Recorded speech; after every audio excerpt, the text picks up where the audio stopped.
Well, hello again, and welcome to episode 4 of a series that is exploring the Hurley Allcraft Minecraft server world. In this episode, we will be looking at the Hurley Residence, which is actually the original home used during the stage of the server when it was a survival world. Let me log into my Minecraft client here. The main importance of, let me go to the LAN here. This is running a copy of the server that was released on March of 2014.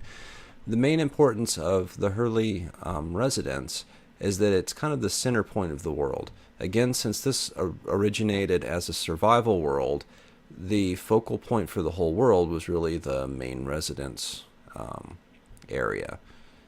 And so from here at the spawn point, Temple of Crafting is off to the left. Brent Station would be right up here in front of us, and the Hurley Residence is right off here to the right. I'm going to go ahead and fly over there since I'm in creative mode. So heading over this way, the residence consists of a greenhouse area, as you see here, a barn with an observing area, and I'll explain what that was for, a stockyard where we've collected all the animals. Believe it or not, this was actually the pretty close to the original shape of this. You'll see the only thing I really did was just kind of craft the wall a little bit. This was a natural valley in between a series of hills. It actually made a really good area as a retention pen for animals. And then at one end over here next to the Temple of Crafting, I've actually got some gates where we used to lead the animals in when we'd found them out in the world and we're bringing them back. Chickens, pigs, mushrooms, sheep, cows. Okay, moving away from the stockyard here, there's an observing tower that's built. You'll see in a minute that most of the Hurley residence is a honeycomb of tunnels that's underneath this mountain here. And then on the back side of this, there is a house. This again got built after the world was converted up to a server world for the family. The house actually sits on top of a cave. So if you were to use the seed for this world and look at the original layout of the land, there's actually a hole where this house is, and then underneath that house, inside the cave, is where I started the original residence.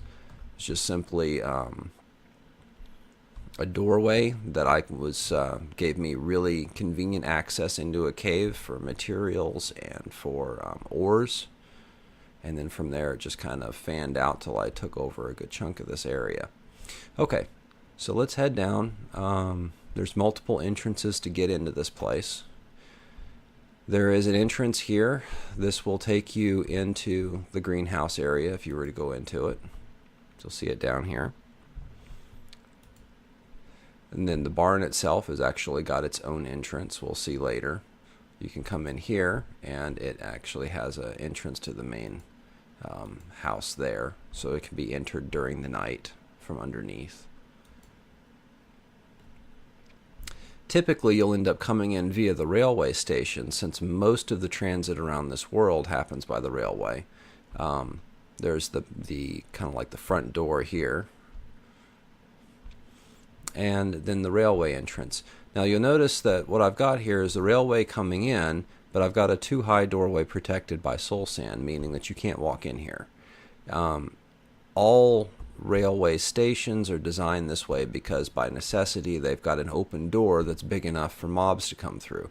Well, you don't want creepers showing up in your house, and you don't want skeletons and zombies in there. And so it's common practice to protect the doorway coming in with soul sand, but the rail, if you're riding in, you're sitting on a minecart. You can go right into this without a problem. Now, just so that it's easy for it to enter in case that you walk out of it and get stuck, there's a doorway here that allows you to come in. The Hurley Station part of this, I've got a bunch of lag. Let me turn this way. Unfortunately, if I shift too far off to the right here, you'll be looking at the Temple of Crafting, which is on the other side of that hill, and it will still attempt to render. See episode 2 for a discussion over why the Temple of Crafting causes so much lagging. This little upper part, it's the highest portion of the Hurley residence here, is Hurley Station. You've probably seen this in episode 3 if you watched on the railways and rail lines, and this pretty much constitutes the center part of the world, at least from the rail perspective. Got a little bit of stuff up here: crafting bench, clock, furnace, and an ender chest. Now to enter the main residence here, we go through this door, and this gets us down to the next level. So this would be where the front door is that we saw just a minute ago, right next to the lake. And our main hallway here. This is just a convenient stairway to go to the lower hallway. We'll explore that in just a minute. And then over here we kind of have a two-part direction we can go. This goes down to the old main living quarters, and then this section here goes up to the tower. So I guess let's head down to the living quarters. And what you have here is really the original home that was hollowed out for the survival world when this map was originally created. So I had a source of water here, I had a bed. I've gotten creative in the time that's been spent since then and put in some of my own features. But the original portion of this was really, this up here used to go into the cave, and it had some storage immediately inside the door, and then you would come down to the main living quarters here, and it actually ended about right here. And so all I had down here at one point was a bank of furnaces, some water, and a bed. Now it's been expanded. There's an arcane room. If we come down here, we've got the enchanting table, the nether gate, the brewing stand, nice little fountain, some additional storage. I guess we'll go ahead and we'll take a look up here real quick. So originally this went into a cave. Now I've long since then walled over the cave. So this has all been cleaned up and smoothed out. I've got a nice little rug on the floor. And the house that we looked at just a little while ago is actually right up here. So this is the inside of the house. So you can see I can walk out the front door here. And this is the house that is now sitting over the top of the cave. Cozy little place. It gave enough room for, again, multiple people when we upgraded this server to be accessible on our LAN. The upper bedroom here. It's got a nice little balcony on it you can walk out on. You can see what's around. Got the eastbound rail line there.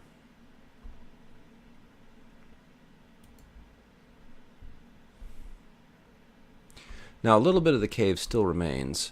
I'll get my guy to go down this.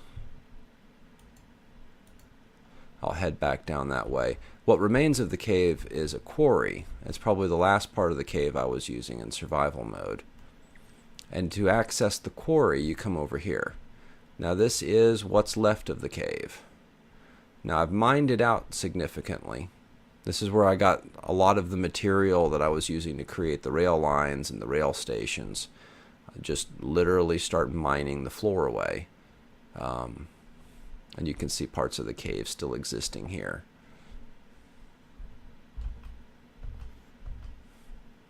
At this point, it's fallen into disuse. The server at this point is largely a creative server, so I don't know too many people that come into it in survival mode.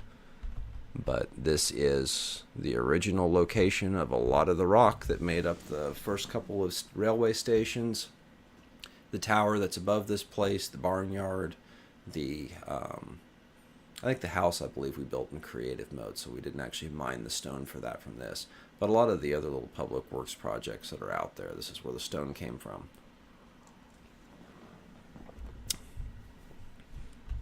Okay, heading back up.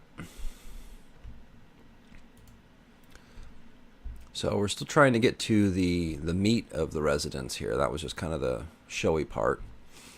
I guess we'll go up and we'll explore the tower, and we'll kind of work our way further down into the house here. So the tower was originally created so that there was somewhere to stand and kind of get some perspective on the world. You know, what was around, in particular, what other biomes, what the place looked like. There are two ways up the tower. If you prefer to go up the stairs, there's stairs. If you prefer to go up the ladder, there's a ladder. The ladder is actually the quickest out of the two ways. It got put in after we built the entire stairway and figured out that running up however many flights of stairs this happens to be was somewhat obnoxious, and it was much faster to just go up and down the ladder system. Okay, so the first level of the tower here is kind of like an observing deck. It's got a glass roof, and it's all glassed in. If you come around to the other side over here, you can actually get up on top of the observing deck. And you can get a pretty spectacular view. We've got the Temple of Crafting out there. You can see the spawn point. You can almost see Brent Station. And of course, if we turn back away from that, let me come over this way, you can easily see the stockyard and all the rest of the residence area here. There is one level higher than this that I kind of added in later on. So the glowstone was added in to make this tower easier to see. If you were venturing over into like the neighboring biome, there is a jungle biome not too far from here, then it made it a lot easier to see the tower and find your way back. At this point, again, largely a relic of time. Alright, so we'll head back down into the residence here. By the way, this entire thing, this was created in survival mode, and I actually did have to sit here and hang out the edge to place every block of this glass. So, I didn't fall off, surprisingly enough. A small triumph I'm relatively proud of here. Okay, easiest way to get down out of here is, again, take the ladder. Since I've got this wonderful way that you can kind of like pseudo fall down a ladder. And down we go.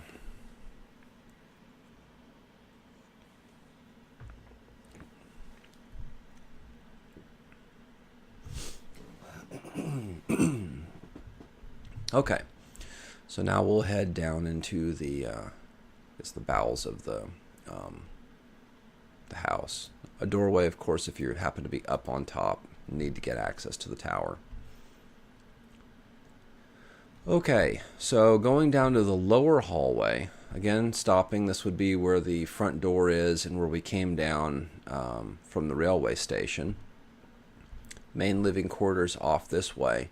Heading down here, we have the main storage room. There's a lot of good stuff in here. A lot of this is, again, carryover from when this was a survival world. I've got chests of building materials still in here. This would be rock collected from the quarry we saw just a little while ago. Oops. More building materials, some of the dirt from digging all this place out. There's another bank of furnaces over here and a crafting table, usually used for processing material that was harvested out of the cave. I'll head back up here. The stairway off to the right here just takes us up to the upper hallway. So it's just a convenience way to run in between floors. If you come around this, then you'll see that we're back up here where the front door is and the hallway to get back up to the rail station. There's actually two stairways coming up. This is just around the corner. So you can see we come over here. We're right back to where we started. There is an underwater observatory over here that was built under the lake. This was actually, again, built in survival mode. I had to sit underneath the water with a bucket, try and take breaths, and then built out a large glass frame that I had to come in from this side and actually mine back towards the glass to get everything out of it. As you can see, there's squid. It's kind of fun to sit in here sometimes. It's like a reverse aquarium. Things come to watch you. We've got a little bit of glowstone thrown out there so you can see what's around.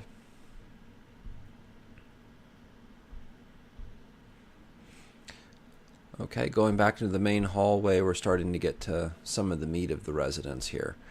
This is the old cave entrance. So there are really two caves. There's the cave that the house is sitting over that we talked about earlier, and all that remains of it is a quarry. There is a deeper cave that I encountered that's here.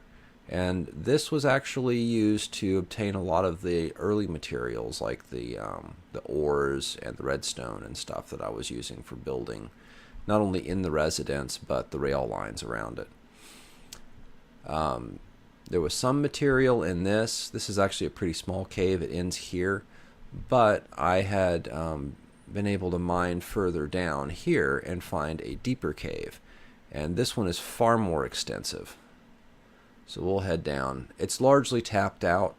It actually was a mine at one point, and I mined an awful lot of the wood out of here. But this is a deep cave.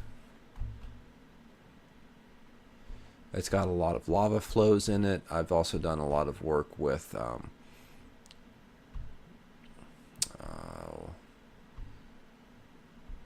forgetting the word for it now. Any rate, obsidian mining. There are still maybe a few unexplored areas down here, but for the most part, this place is tapped out. Again, accessible from the main residence.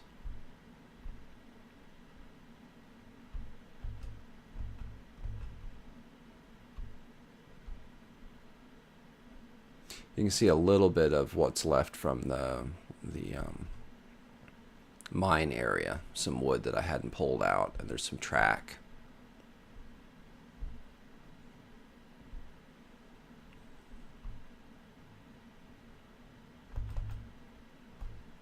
All right. So we will head back up now. So that's what this is all about. It's, again, a discovered cave that was just being tapped out for resources when I was in the survival play. Up here.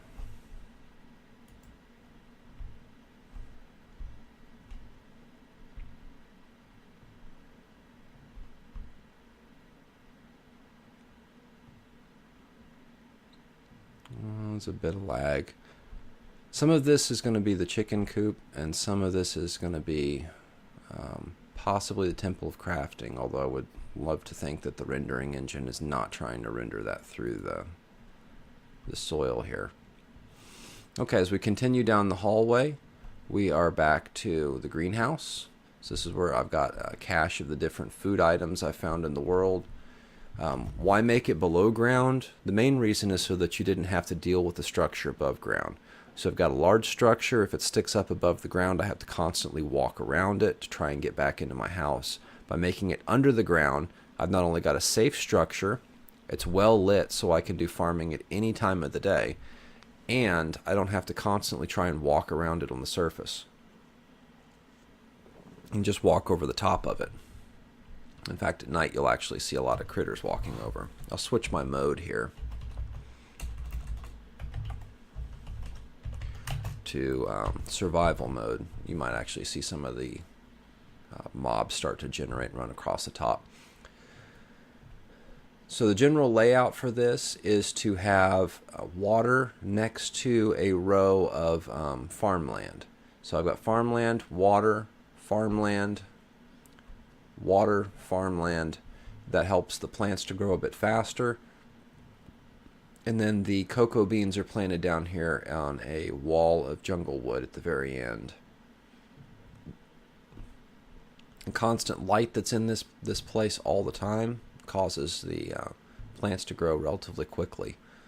So you've got pumpkins, carrots, sugarcane, cocoa beans, potatoes, wheat, watermelons.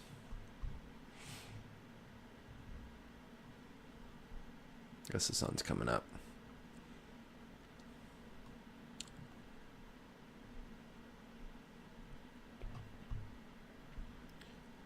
Okay, next stop down here would be the chicken coop. So looking for a way to hold birds down underneath here where they're easier to get eggs and chicken for food. It's double gated here to try and keep some of the chickens in. Otherwise they run loose in the house. Sometimes it works good, sometimes they all run for the door. So as you can see, I've got lots of eggs, lots of chickens in here.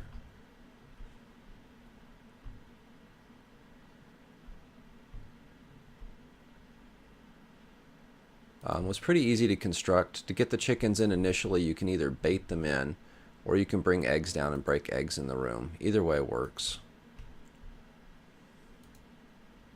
My trusty companion there. To the barn. So this is the access that I was showing earlier from the barn. Again, it was put in so that if I needed to access the barn at night, or God forbid if you got stuck in the barn at night because you were out in the field and you didn't actually make it over to the main residence, that you could get yourself back in.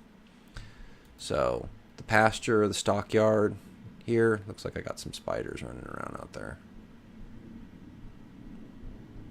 And probably be a good idea for me to get out some weapons or switch my game mode back. Oops.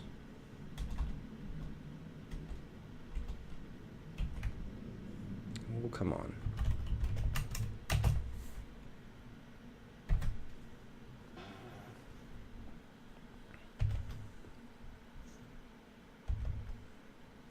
Let me turn. Looks like there's a skeleton out here too. At any rate, since I've got some critters that are still... Ah, there he is. He's hiding right behind the door. Well, what I'm about to show you wouldn't help with him. It would help with the spiders.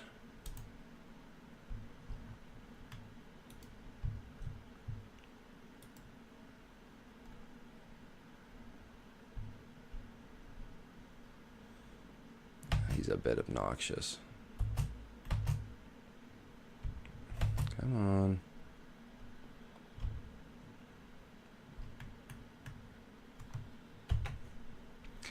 Unfortunately, the Temple of Crafting there gets in the way. Alright. So in survival mode, you wouldn't want to do what I just did a minute ago and just run out in the pasture. That was the whole purpose of the lookout here. Usually you would go up here to see what was left in the pasture before you went out there. And so I've got a nice landing that you can stand out on, usually with a bow, and pick off stuff that was out there.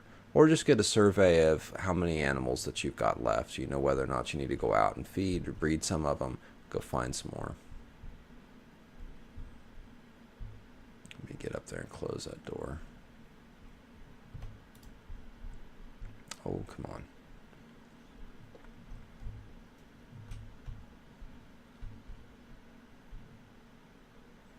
Fortunately, this particular hatch is a bit challenging to get on the way down.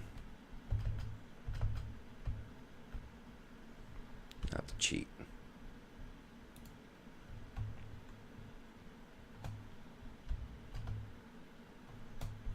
Okay, so back down into the main residence.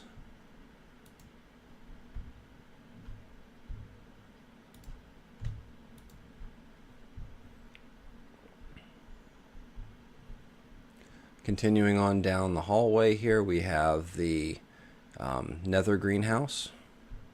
And so this is nether wart that I've collected from the nether portal. It's growing on soul sand in here. And then last but not least, the mushrooms and mob spawner. So this is actually a pretty complex machine here. I'll show you how it works. The main entrance is here, the control and collection room. So we'll head down. And so what we've got here is a viewport to see what's going on in the room. I'll switch my game mode.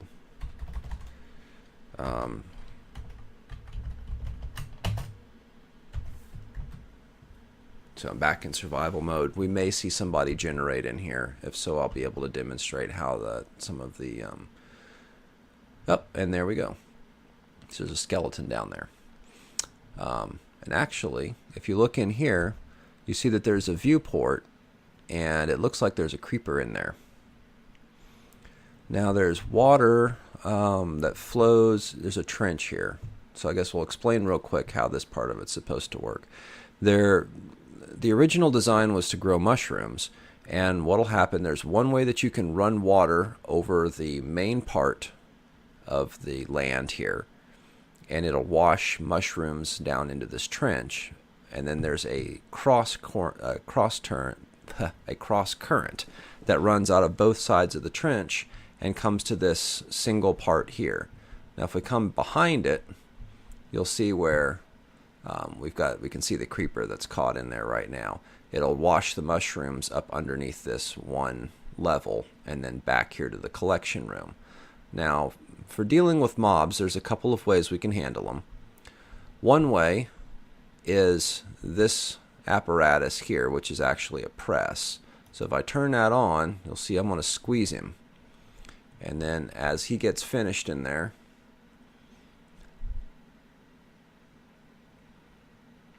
and dies, then out comes the gunpowder. Now for the ones that didn't get swept underneath the piston here, I have a euthanizer over here. It's a button, and it's got a redstone trigger that sits a series of arrows out of a dispenser to fly through the trench over here. And so we can shoot that.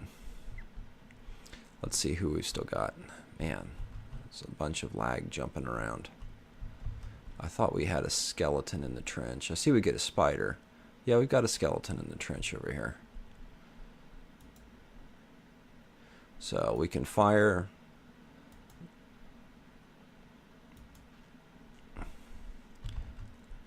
this.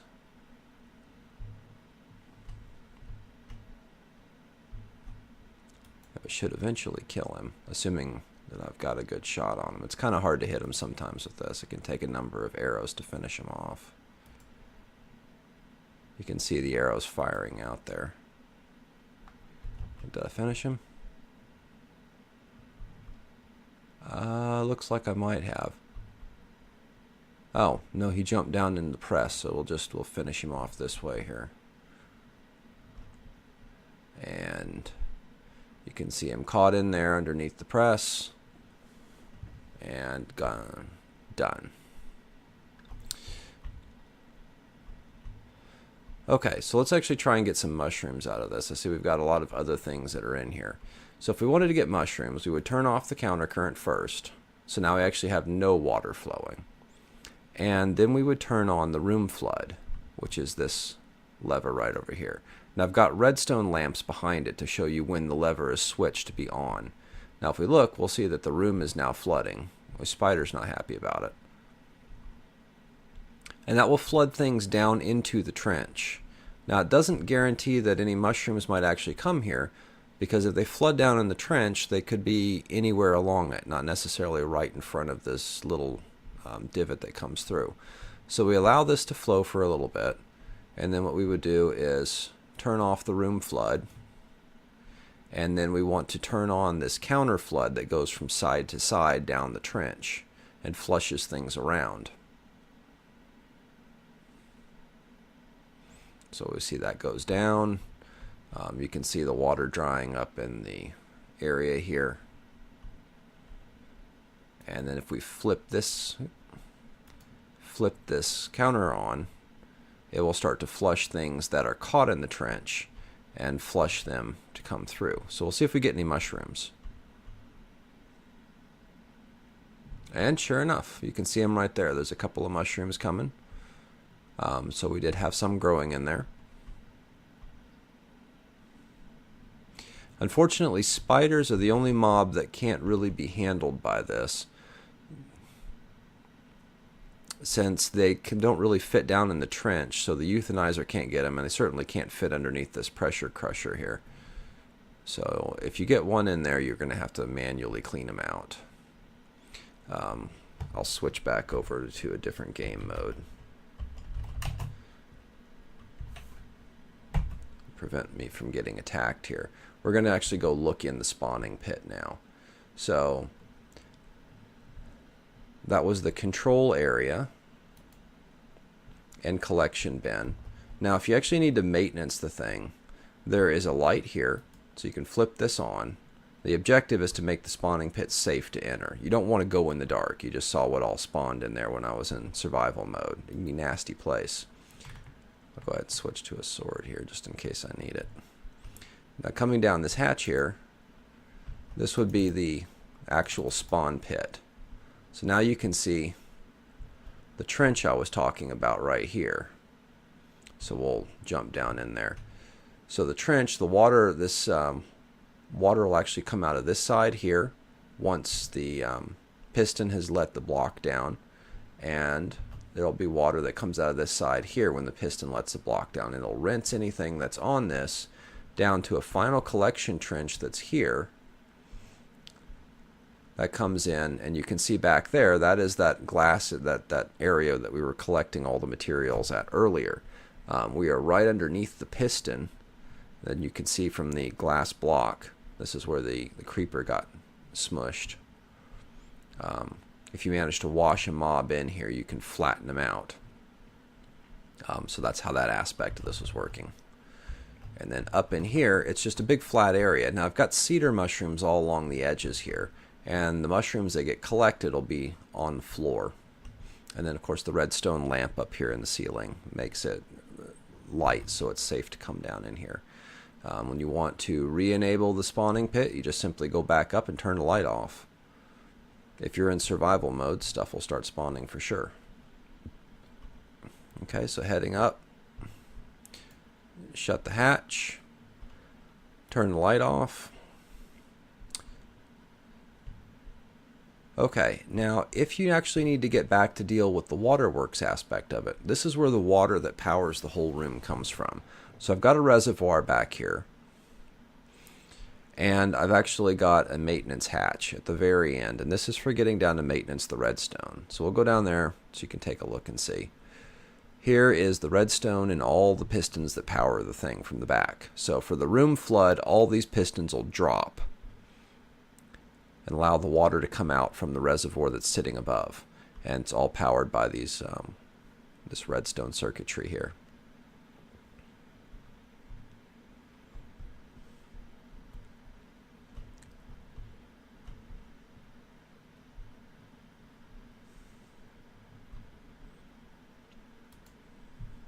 Okay, well that pretty much concludes the kind of the walkthrough of the Hurley residence here. I believe we've gone through all the main features. This is just kind of a dead end of the hallway where there just really wasn't anything else to develop off of it. Again, if you enjoyed this video and would like to come in and explore this on your own, the world can be downloaded for free from minecraftworldmap.com, and the name of the world is Hurley Allcraft. Thanks again for your time.